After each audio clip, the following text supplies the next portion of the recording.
자, 이 시간 하나님께서 주신 말씀을 우리 함께 보겠습니다. 오늘 주신 말씀은 누가복음 6장 39절부터 45절까지 말씀입니다. 누가복음 6장 39절로 45절까지 말씀 보겠습니다.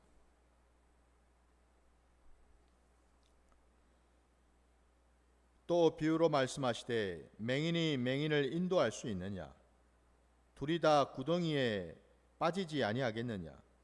제자가 그 선생보다 높지 못하나 무릇 온전하게 된 자는 그 선생과 같으리라. 어찌하여 형제의 눈 속에 있는 티는 보고 내 눈 속에 있는 들보는 깨닫지 못하느냐? 너는 내 눈 속에 있는 들보를 보지 못하면서 어찌하여 형제에게 말하기를 형제여 나로 내 눈 속에 있는 티를 빼게 하라 할 수 있느냐? 외식하는 자여 먼저 내 눈 속에서 들보를 빼라. 그 후에야 내가 밝히 보고 형제의 눈 속에 있는 티를 빼리라. 못된 열매 맺는 좋은 나무가 없고 또 좋은 열매 맺는 못된 나무가 없느니라. 나무는 각각 그 열매로 아나니 가시나무에서 무화과를 또는 찔레에서 포도를 따지 못하느니라. 선한 사람은 마음에 쌓은 선에서 선을 내고 악한 자는 그 쌓은 악에서 악을 내나니 이는 마음에 가득한 것을 입으로 말함이니라. 아멘. 자, 오늘 우리에게 주신 이 말씀을 가지고 온전하게 된 자라는 제목으로 말씀을 증거하고자 합니다. 오늘 우리가 읽은 이 본문 말씀 안에 주님께서 좀 여러 가지 말씀을 하고 계시는데 오늘 이 말씀의 그 전체적인 어떤 그런 내용을 요약을 하고 핵심을 찾는다면은 방금 제가 제목으로 말씀을 드린 것처럼 온전하게 된 자, 그 온전하게 된다라는 것이 무엇이고 그리고 그 온전하게 된 자의 모습이 어떻게 나타나는지를 사실은 오늘 이 본문 속에 주님은 가르쳐주고 계시다라는 겁니다. 저와 여러분의 그 신앙의 자리에서 우리가 예수를 알고 예수를 만나서 예수님의 그 말씀을 이제 우리가 받고 그 말씀대로 이제 우리가 순종하면서 나아갈 때에 저와 여러분은 옛사람의 모습을 이제 벗어버리고 새 사람의 모습을 입게 되는 줄 믿습니다. 그러니까 다시 말씀드리면 옛사람이 끊어지고 새 사람이 된다라는 것, 이게 우리 기독교 신앙의 모습인데 한마디로 여러분, 저와 여러분이 믿고 있는 이 기독교 신앙은 우리가 말씀이, 하나님의 말씀이 내 심령 안에 부어지게 되면 우리의 삶의 자리는, 내 인생은 여러분 그저 단순히 몇몇 부분적으로 고쳐져야 될 그런 부분들이 이렇게 좀 바뀌어지는, 고쳐지는 그 정도의 어떤 그런 그 리모델링을 하는 그런 수준이 아니고 한마디로 완전히 이전 것들은 갈아엎어지고 새 것으로 세워지는, 한마디로 여러분 이건 재건축이죠, 그죠? 리모델링이 아니라 여러분 새롭게 다 허물어 버리고 그 위에 새로운 건물을 짓는 것과 같은, 바로 그게 저와 여러분이 믿는 신앙의 모습인 줄 믿습니다. 그러니까 우리 기독교 신앙이라는 것이 단순히 여러분 내 안에 있는 뭐 성격 조금 뜯어고치고 내가 가지고 있는 어떤 그런 뭐 나쁜 것들, 이런 것들 이제 좀 바꾸고 그러고는 뭐 우리가 이제 뭐 돌을 닦고 무슨 수양을 하고 이런 정도의 신앙이 아니다라는 거예요. 전 존재가 완전히 바뀌어지는 그런 일을 경험하게 된다라는 겁니다. 분명히 여러분 이 일은 사람으로서는 할 수 없는 일이겠죠.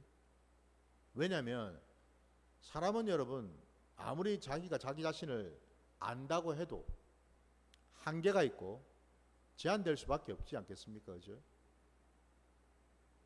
내가 아무리 나를 아는 것 같아도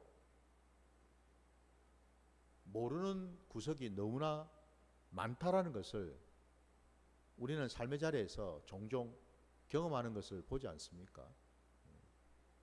내가 내 마음을 모를 때가 있고 내 감정을 모를 때가 있고 내 생각을 모를 때가 있다라는 거예요. 그러나 우리를 지으신 하나님은 내가 모르는 그 모든 것들을 다 알고 계신 줄 믿습니다. 바로 그 점에서 여러분 오늘 말씀의 제목처럼 우리가 어떻게 온전하게 될까? 내 힘으로는, 내 의지로는, 내 노력으로는, 내 의로는 결단코 온전하게 될 수가 없다라는 사실. 사실은 여기에서부터 우리가 출발해야 될 줄 믿습니다. 그러니까 오늘 본문에서도 여러분 주님께서 말씀하실 때에 39절 말씀에 여러분 보게 되면 거기 맹인이 나오지 않습니까, 여러분? 맹인이 맹인을 어떻게 인도할 수 있겠느냐? 여기에 이 맹인은 누구이고 또 41절 이하에 보게 되면은 거기 여러분 내 눈에 들보가 있는지를 모르는 자가 있어요.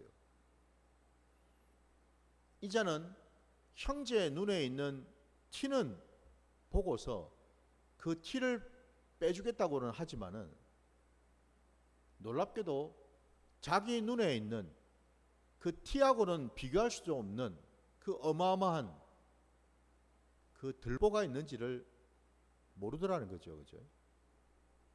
그걸 알았으면 여러분 그냥 있었겠습니까? 모르더라는 겁니다.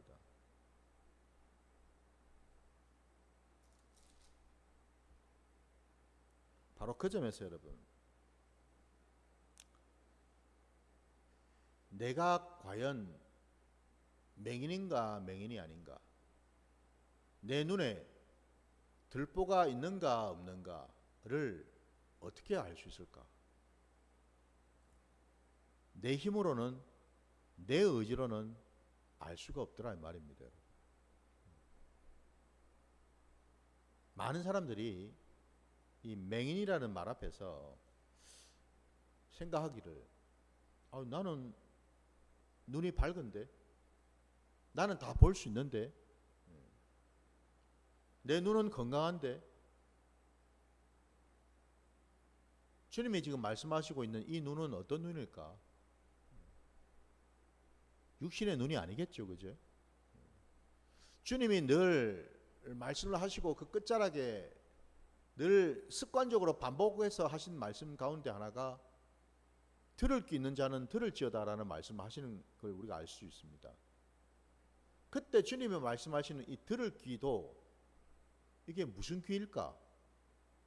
이 단순히 내 육신의 귀를 말하는 것이 아니겠죠. 그죠? 왜? 다 귀가 있잖아요. 근데 주님께서 왜 새삼스럽게 생뚱맞게 귀를 다 가지고 있는 사람들 앞에서 들을 귀 있는 자는 들으라는 그런 말씀을 하시겠냐라는 거예요. 그 들을 귀라는 것 자체도 우리가 눈에 보이는 이런 육신의 귀, 육신으로 우리가 받아들이는 어떤 그런 소리를 듣는 게 아니죠. 그죠? 내 심령 안에 있는 귀를 말하겠죠. 내 마음의 귀를 말합니다. 마찬가지로 여러분 오늘 본문에 나오는 이 맹인이라는 것도 이 맹인된 자의 이 눈, 이 눈이 여러분 우리 육신의 눈을 말하는 게 아니죠. 그죠? 내 마음의 눈, 내 심령의 눈을 말하는 거죠. 그죠? 심령의 눈도 심령의 귀도 이게 열려야지만 비로소 하나님을 만날 수가 있고 하나님의 음성을 들을 수가 있고 하나님의 말씀이 심어질 수가 있고 심어진 그대로 그 말씀이 자랄 수가 있고 그 자라게 되면 결국 뭐예요? 열매를 맺게 되겠죠. 그죠? 예. 열매를 맺는 그 자리까지 우리가 나가기 위해서 반드시 우리가 해야 될 것이 마음의 눈, 마음의 귀, 바로 이것들이 하나님의 은혜 아래에서 온전히 열려야 될 줄 믿습니다. 이게 깨달아야 된다라는 겁니다. 예수님 시대에 예수님 앞에 서 있던 수많은 자들 가운데에 여러분 어떤 자들이 맹인이었을까? 진짜 육신의 눈이 먼 자들을 가리켰을까?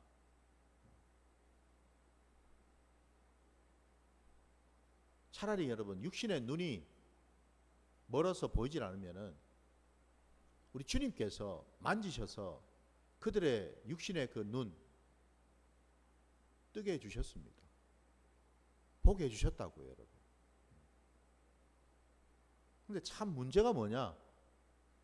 육신의 눈, 육신의 귀가 아니라 이 마음이 문제인데 마음의 눈, 마음의 귀가 닫힌 것을, 막힌 것을 사람들은 모른다라는 겁니다.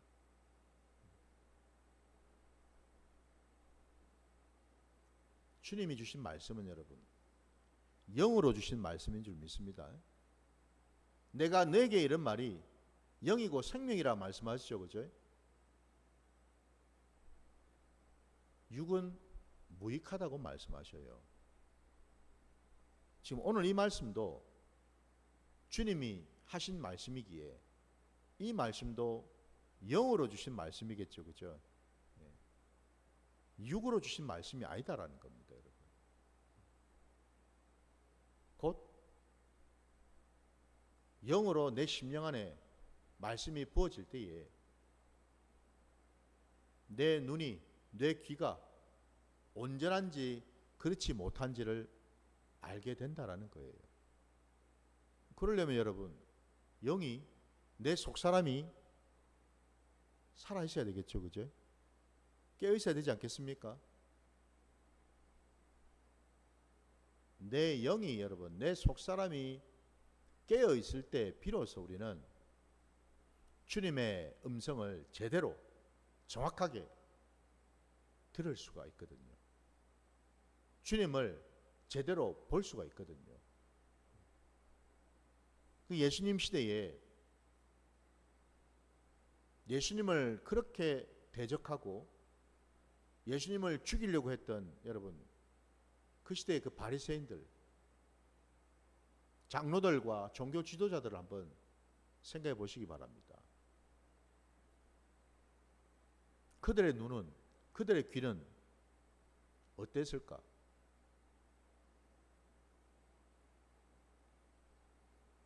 안타깝게도 그들은 자신들은 온전하다라고 생각했습니다. 오늘 말씀 제목처럼 그들은 예수님 앞에 서 있던 그들은요 자기들은 의인이기에 하나님의 말씀을 너무나 잘 알고 잘 지키는 자들이기에 자기들은 온전하다라고 생각했습니다. 근데 왜 그들은 주님으로부터 그런 엄청난 책망과 저주의 말씀을 들었을까? 그들이 온전했다면 주님으로부터 칭찬을 받아야지요. 근데 왜 칭찬은커녕 엄청난 책망을 들을 수밖에 없었을까? 여기에 여러분 우리 신앙의 딜레마가 있다라는 거예요. 나는 온전하다고 생각하는데 주님이 보시기에는 아니더라는 겁니다, 여러분. 내 눈은 밝아서 잘 본다고 나는 생각하는데 주님은 나를 보고 맹인이라고 말씀하시고 내 귀는 너무너무 소리를 잘 듣는 귀인데 우리 주님은 들을 귀가 없다라고 또 말씀하십니다. 어느 쪽이 맞을까요? 내가 생각하는 것이 맞습니까? 아니면 주님이 판단하시는 것이 맞습니까? 어느 쪽인가요? 참 불편하지만 내 쪽이 아니라 주님이겠죠, 그죠? 맞습니까, 여러분? 주님의 판단, 주님의 평가가 그게 정확한 것 아니겠습니까, 여러분? 주님이 맞다 그러면 맞는 것이고 주님이 아니다라 그러면 그건 아닌 거잖아요, 그죠? 내가 아무리 우겨본들 주님의 뜻을 우리가 어떻게 거스를 수가 있겠어요? 오늘 그러면 본문에서 여러분 온전한 자는 진짜 누구인가? 주님이 말씀하시는 온전한 자 말입니다. 내가 나 자신을 생각할 때 온전하다라는 게 아니고 주님이 생각하시는 그 온전하다라는 것이 뭘까라는 거예요.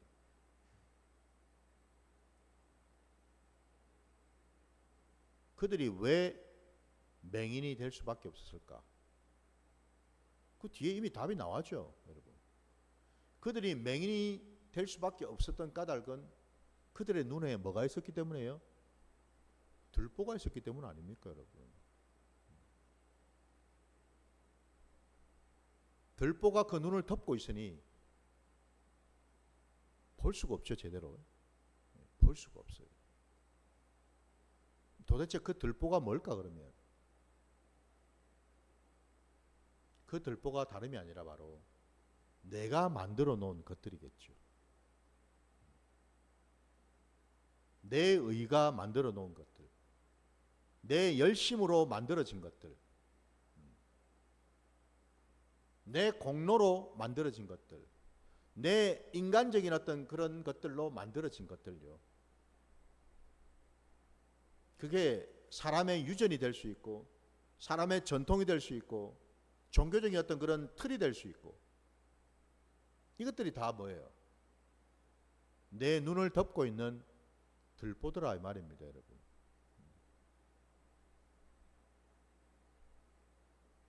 이게 덮여 있다 보니까 제대로 볼 수가 없는데 제대로 보지를 못하니 상대방의 눈에 티만 보이더라 이 말이죠, 여러분. 티만 보이더라. 이게 중요한 특징입니다, 여러분. 맹인된 자의 눈, 그 눈이 가지고 있는 중요한 특징이 뭐냐? 날은 보지 못하고 상대방의 부족한 것, 연약한 것, 허물, 잘못된 것, 그것만 들어오더라 이 말입니다. 그것만 보이더라 이 말입니다.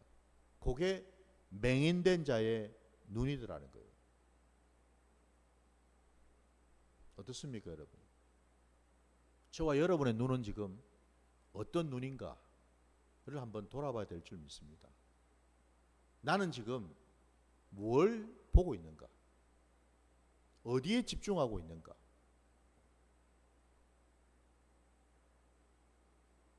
저도 여러분도 우리의 눈이 온전해지려면은 주님 말씀처럼요. 먼저 나를 봐야 될 줄 믿습니다. 내 심령을 봐야죠. 말씀에도 여러분 눈은 마음의 등불이라고 말씀하죠, 그죠?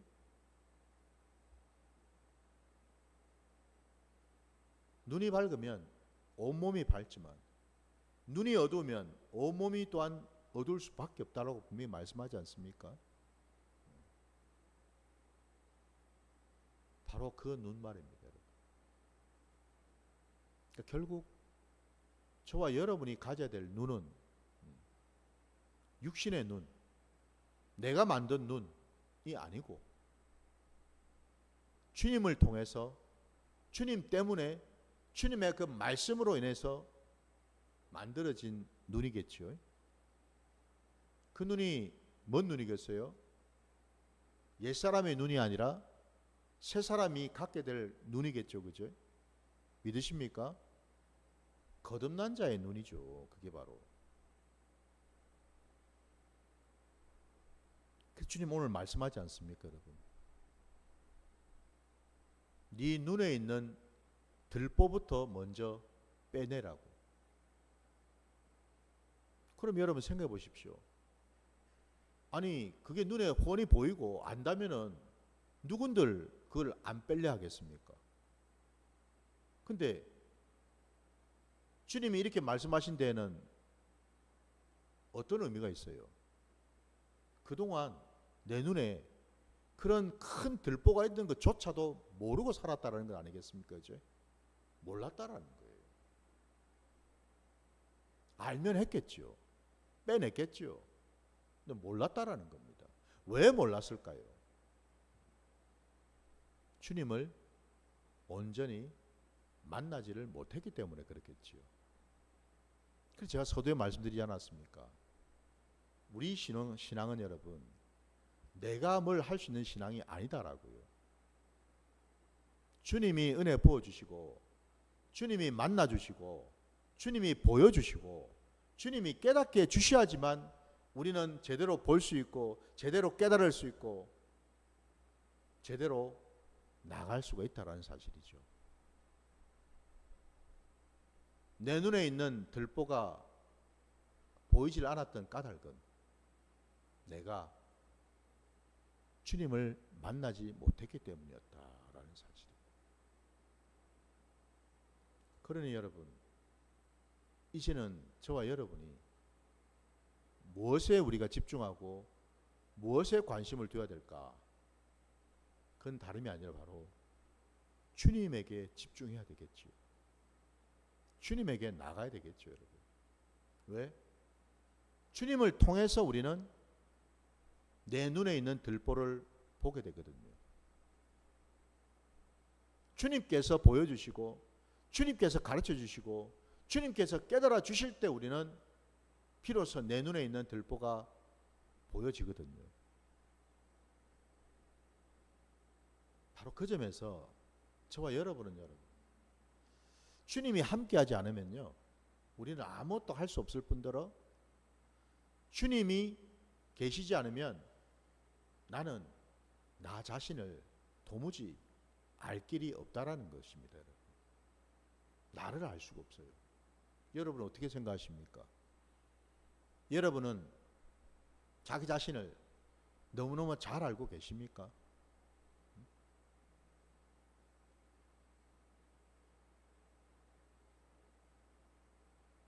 진짜 나는 누구일까? 진짜 나라는 존재, 나의 정체성은 과연 무엇일까? 그건 여러분, 내가 아는 게 아니다라는 거예요. 주님이 우리에게 찾아오셔서 우리는 주님을 통해서 나를 보게 된다라는 겁니다. 주님이 보여주신다라는 거예요. 말씀으로, 삶으로 보여주신다라는 거예요. 그때 비로소 나는요, 나를 알게 되고 보게 되더라는 겁니다. 그때 비로소 그 눈이 이제는 뭐예요? 온전한 눈이 될 수가 있고요. 그럴 때에 오늘 또 주님 말씀처럼요. 바로 그 온전한 눈이 될 때 비로소 형제의 눈에 있는 티가 제대로 보인다라는 것이죠. 그 전까지는 여러분 우리가 누군가를 정죄하고 비판하는 것 자체가 여러분 하나 앞에 범죄를 한 것이 된다라는 거예요. 왜냐하면 누군가를 정죄하고 비판을 왜 하겠습니까? 내 눈이 덮였기 때문에 그렇겠죠. 내 눈에 들보가 씌었기 때문에 그렇겠죠. 그죠? 무슨 들보요?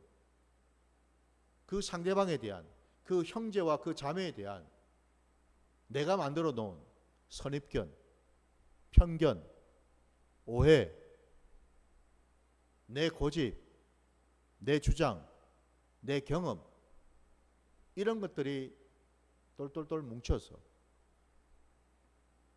그 상대방을 보게 되더라는 거죠, 여러분. 그러니 그게 옳게 보이겠습니까, 여러분? 보일 턱이 없죠, 그죠? 제대로 보이지도 않는데도 불구하고 내가 보고 있는 것이 마치 그게 맞는 것처럼 착각을 하고 그 사람을 정죄하고 비판을 했다 이 말입니다, 여러분.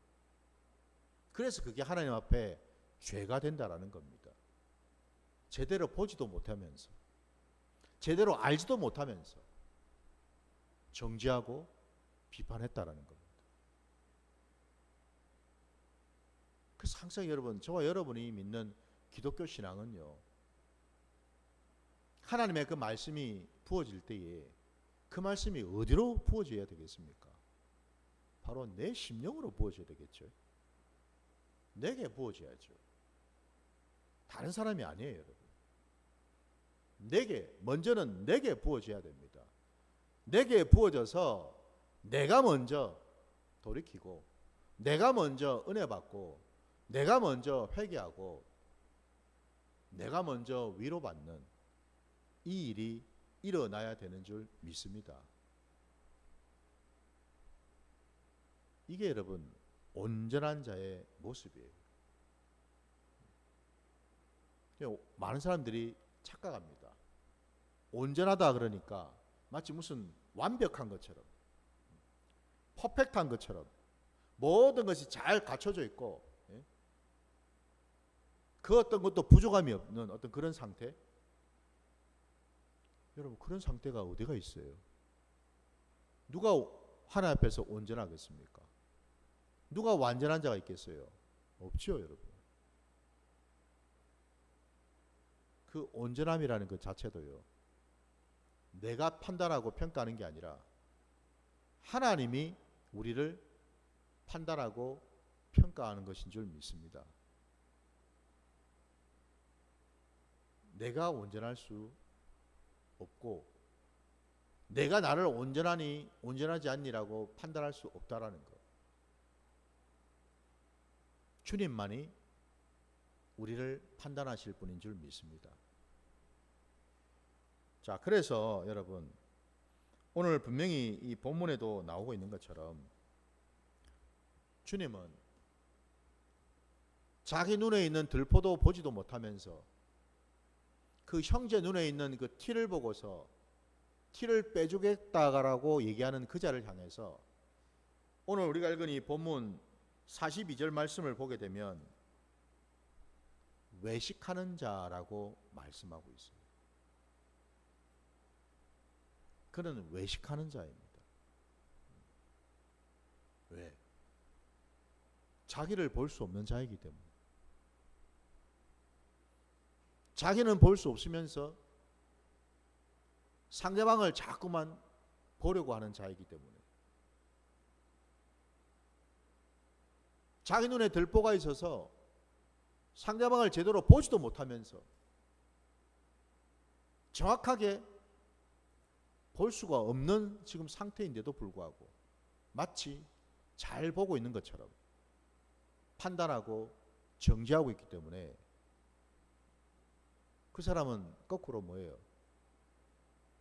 자기 안에 있는 문제, 자기가 가지고 있는 어떤 그런 죄의 부분을 전혀 깨닫지도 느끼지도 못하고 있더라는 거죠. 그래서 외식이다라는 겁니다. 외식하는 자가 바로 그런 자다라는 거예요.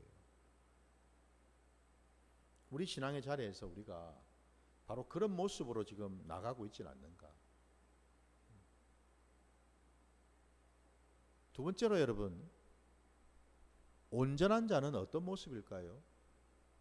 오늘 우리가 읽은 본문 43절 이하를 보게 되면 거기에 좋은 나무가 나오고 나쁜 나무가 나옵니다.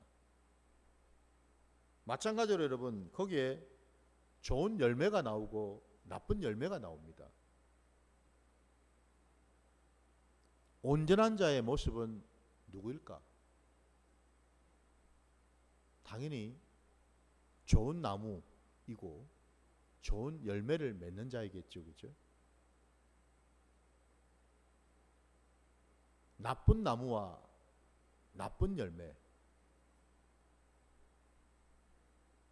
우리 하나님은 저와 여러분이 하나님의 은혜로 구원을 받아서 이 땅에 하나님의 복된 자녀로 살아갈 때에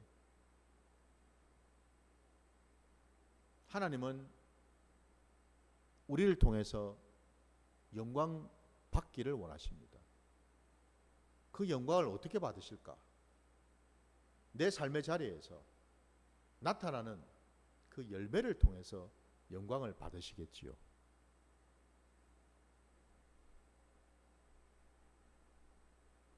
주님 말씀처럼 좋은 나무에서 좋은 열매가 나는 게 너무나 당연하고 나쁜 나무에서 나쁜 열매가 맺히는 것이 너무나 당연한 거 아니겠습니까? 그죠?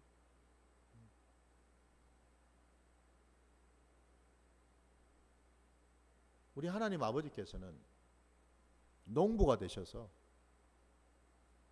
그 열매를 잘 맺을 수 있도록 이 모양 저 모양으로 도우시고 돌보시고 챙기시지요. 근데 안타깝게도 하나님 아버지의 그 은혜, 주님의 그 은혜를 받았음에도 불구하고 내 삶의 자리에서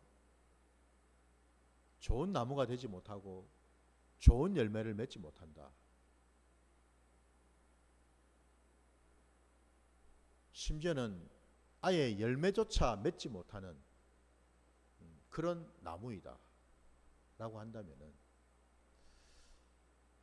우리 하나님 아버지께서 어떻게 생각하실까? 저와 여러분은 지금 어떤 모습으로 하나님 앞에 서 있는가를 한번 돌아봐야 될 줄 믿습니다. 좋은 나무인가요? 나쁜 나무인가요?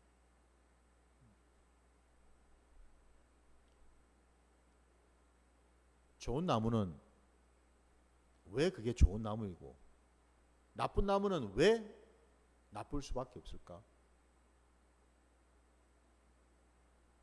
그 이유는 딱 하나입니다, 여러분. 좋은 나무는 여러분 왜 그게 좋은 나무인가? 하나님이 보시기에 좋기 때문이겠죠. 맞습니까, 여러분? 하나님이 인정하시는 나무 아닙니까, 여러분? 좋은 나무는 하나님이 기뻐 받으시는 나무 아니겠습니까? 그죠? 왜 하나님이 그 나무를 기뻐 받으실까요? 왜 그 나무를 보시고는 흡족해 하시고 좋아하실까요?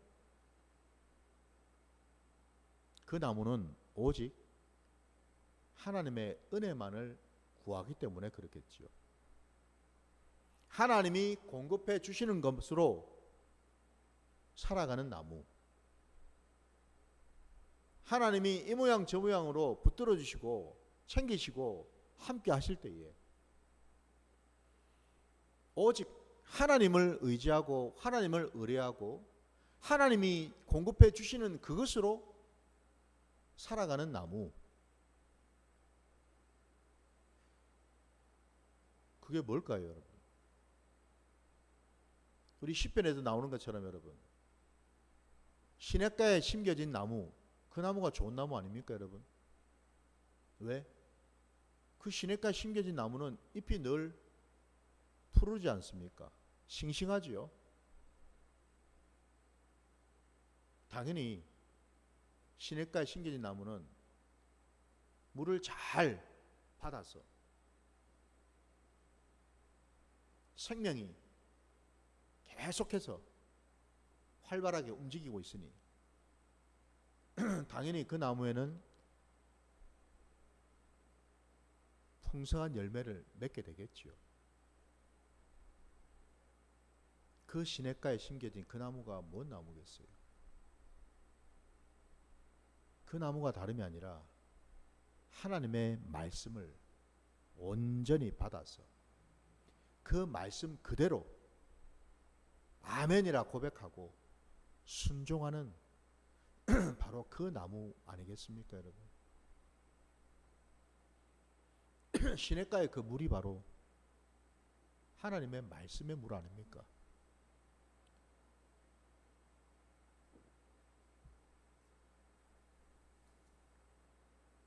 하나님의 말씀이 내 심령에 흘러서 내 곳곳에 흘러 들어가서 막힌 것이 뚫어지게 되고 눌러진 것이 풀어지게 되고 닫혀있던 것이 열려지는 역사가 일어날 때에 비로소 나는 온전케 되겠죠. 결국 여러분, 나를 온전케 하시는 것은 하나님의 말씀이겠죠. 그 말씀을 내가 지금 어떻게 받고 있는가? 어떻게 듣고 있는가? 어떻게 먹고 있는가? 여기에 따라서 좋은 나무가 될 수 있고 나쁜 나무가 될 것이라는 겁니다. 하나님의 나라는 은혜가 풍성하신 나라이지요. 하나님은 우리에게 가장 좋은 것을 주기를 원하십니다. 그 가장 좋은 것으로 우리를 살리시고 먹이시고 풍성케 하시기를 원하신다라는 거예요. 바로 그 열매를 하나님께 올려드릴 때에 하나님은 기뻐 받으시는 줄 믿습니다. 오늘 말씀을 이제 마무리하겠습니다, 여러분.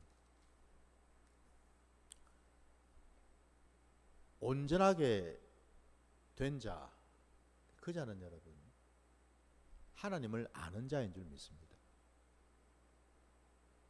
하나님을 인정하는 자인 줄 믿습니다.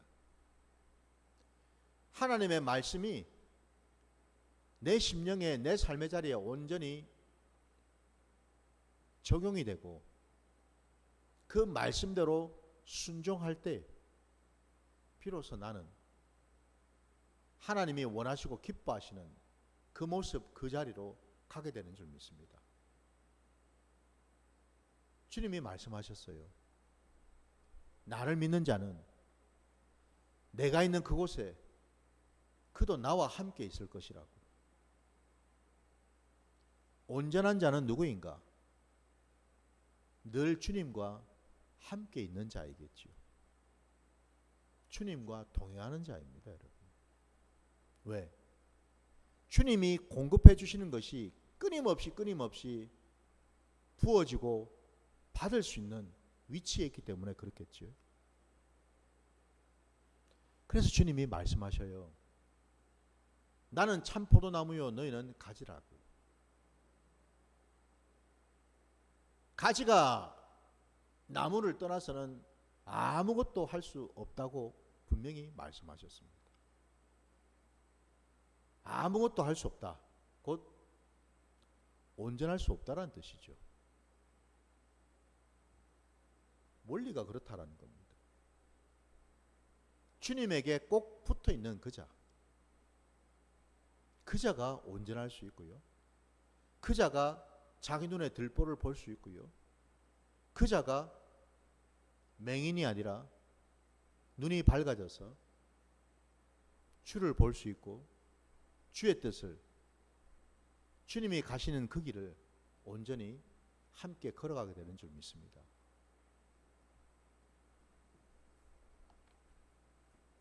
놀랍게도 여러분,